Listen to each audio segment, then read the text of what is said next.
Even बाद में शिक्षा को दे दिया, किसी ने खादी को दे दिया, किसी ने प्रौढ़ शिक्षा को दे दिया, किसी ने ट्राइबल की भलाई के लिए, ऐसा रचनात्मक कामों में लग गए।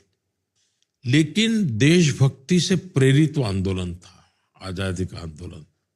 हर एक के मन में एक जज्बा था, भारत को आजाद कराने के लिए मुझसे जो होगा मैं करूंगा। आजादी के बाद उसमें से एक लौट राजनीति में आया। और शुरू में देखिए, राजनीति के बाद हमारे देश में जितने टॉलवर्ड लीडर्स थे वो आजादी के जंग से निकले हुए लीडर थे। तो उनकी सोच, उनकी मैच्योरिटी, उसका रूप अलग है, बिल्कुल ही अलग है। इनकी बातें, उनकी बिहेवियर की जो चीजें सुनने को मिलती है, उसमें एक बहुत ही समाज के प्रति अतिशय समर्पण भाव। और इसलिए मेरा मत है कि राजनीति में निरंतर अच्छे लोग आते रहने चाहिए और मिशन लेकर के आए, एम्बिशन लेकर के नहीं। अगर मिशन लेकर के निकले हो तो कहीं न कहीं तो आपको स्थान मिलता जाएगा। एम्बिशन से ऊपर होना चाहिए मिशन। फिर आपके अंदर क्षमता होगी। अब जैसे महात्मा गांधी,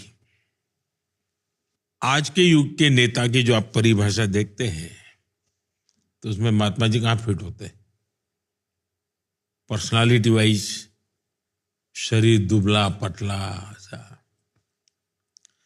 ऑरेटरी न के बराबर थी।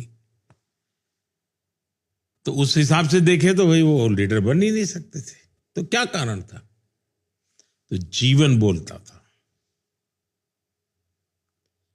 और ये जो ताकत थी, उसने इस व्यक्ति को पीछे पूरे देश को खड़ा कर दिया था।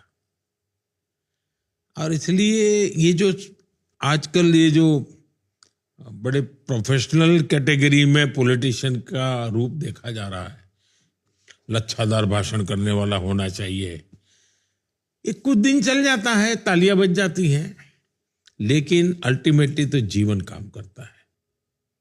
और दूसरा मेरा मत है कि भाषण कला, ऑरेटरी, उससे भी ज्यादा महत्वपूर्ण है कम्युनिकेशन। आप कम्युनिकेट कैसे करते हैं? अब देखिए, महात्मा गांधी हाथ में अपने से भी ऊंचा डंडा रखते थे, लेकिन अहिंसा की